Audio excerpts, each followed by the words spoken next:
सभी बच्चों को नमस्कार। मैं कविता दुआ, पॉलिटिकल साइंस लेक्चरर, आज आपके सामने हूँ। अपना पॉलिटिकल साइंस का पहला लेसन +2 क्लास का, जो कि है राष्ट्र निर्माण की चुनौतियाँ, उसे लेकर। बच्चों, इस लेसन को शुरू करूँ उससे पहले मैं आपसे कुछ पूछना चाहती हूँ। क्या आप लोगों ने गदर मूवी देखी है? अगर आपने उस मूवी को देखा हो तो ध्यान दिया हो उस पर। तो जब भारत का विभाजन हुआ था तो उसमें किस तरह का दृश्य ट्रेन में आपको दिखाया गया कि जब भारत का विभाजन हुआ तो जो पाकिस्तान से लोग आए उनकी स्थिति कैसी थी, जब हमारा भारत आज़ाद हुआ तो उसके सामने कैसी चुनौतियां थी, वो सारी इस लेसन में हम डिस्कस करेंगे। तो सबसे पहले ये हमें एक चित्र दिया गया है। जब हम पाठ को शुरू करते हैं तो उसमें आपको दो तरह के झंडे दिखाई दे रहे हैं, एक पाकिस्तान का और एक भारत का। ये विभाजन के समय की तस्वीर है कि लोगों को पता ही नहीं था कि वो पाकिस्तान वाले भाग में है या भारत वाले भाग में है। जो हमारे देश का विभाजन था वो एक बहुत ही दुर्भाग्यपूर्ण ही घटना ही है, क्योंकि काफ़ी लोगों को विस्थापित होना पड़ा। अपना जो उनका घर बार था उन्हें छोड़कर दूसरी जगह पर आना पड़ा, और काफ़ी महिलाओं को अपनी जान देनी पड़ी, क्योंकि उस समय माहौल कुछ इस तरह का था जो कि उनके लिए सुरक्षित नहीं था। चलिए शुरू करते हैं इस लेसन को। तो ये आपके सामने एक तस्वीर है। ये 15 अगस्त 1947 की तस्वीर है, जब हमारा देश आज़ाद हुआ। उस समय जो भारत के प्रधानमंत्री नियुक्त किए गए, हम कह सकते हैं, पंडित जवाहरलाल नेहरू, उन्होंने लाल किले पर जो भाषण दिया था, ये उसकी तस्वीर है।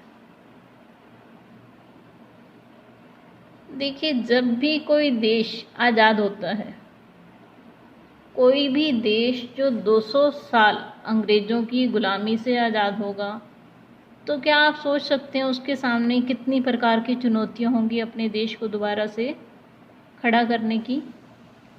तो हमें यहाँ पर 3 चुनौतियां दी गई हैं। आइए हम उनके बारे में सबसे पहले बात करते हैं। जो सबसे पहली चुनौती थी, देखिए, इतने समय के बाद देश गुलामी से आज़ाद हुआ। अब आज़ाद होते ही एक नए मुखिया को पूरे देश को संभालना है, तो उनके सामने कितनी चुनौतियां होंगी। अगर हम अपने घरों में भी देखें तो एक परिवार के मुखिया के सामने भी कई तरह की समस्याएं होती हैं।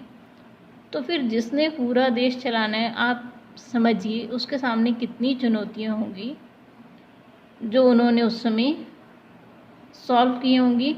तो सबसे पहली जो चुनौती थी, देखिए, वो है एकता के सूत्र में बांधने की। जो सबसे पहली चुनौती थी वो थी एकता के सूत्र में बांधने की। चलिए, क्योंकि जैसा कि आप सभी जानते हो, हमारा भारत विविधताओं से भरा हुआ देश है। यहाँ पर अनेक तरह की बोली, संस्कृति, अनेक तरह की भाषा बोलने वाले लोग रहते हैं। उनके धर्म भी अलग अलग हैं। तो उन सभी को मिलाकर इकट्ठा रखना सबसे बड़ी चुनौती जो है वो भारत के सामने थी, कि उससे कैसे पूरे भारत को इकट्ठा करके रखा जाए। जो सबसे बड़ी समस्या थी वो यही थी।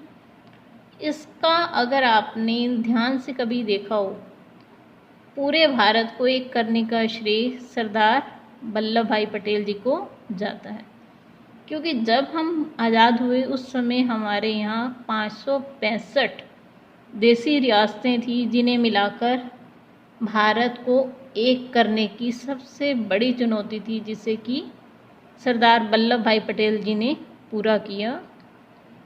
देखिए, जो दूसरी चुनौती थी लोकतंत्र को कायम रखने की। अब इतना बड़ा देश है तो सबसे बड़ी समस्या ये थी कि यहाँ लोकतंत्र कैसे कायम किया जाए, कैसे चुनाव होंगे इतनी बड़ी संख्या में। किसी शासक को सुनिश्चित करने के लिए इतनी बड़ी संख्या में लोगों से मतदान करवाना जो थी वो सबसे बड़ी दूसरी समस्या थी। और जो तीसरी समस्या है, आइए अब उसके बारे में बात करते हैं। जो तीसरी चुनौती थी हमारे देश के सामने वो थी विकास की, कि कैसे सभी तबकों का विकास हो, क्योंकि हमारे भारत में बहुत से अल्पसंख्यक समुदाय हैं जिन्हें विशेष ध्यान की जरूरत थी।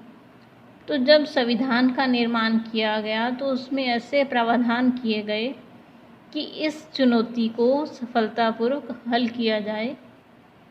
ठीक है बच्चों, आज के लिए इतना ही। अगले लेक्चर में हम इसे कंटिन्यू करेंगे।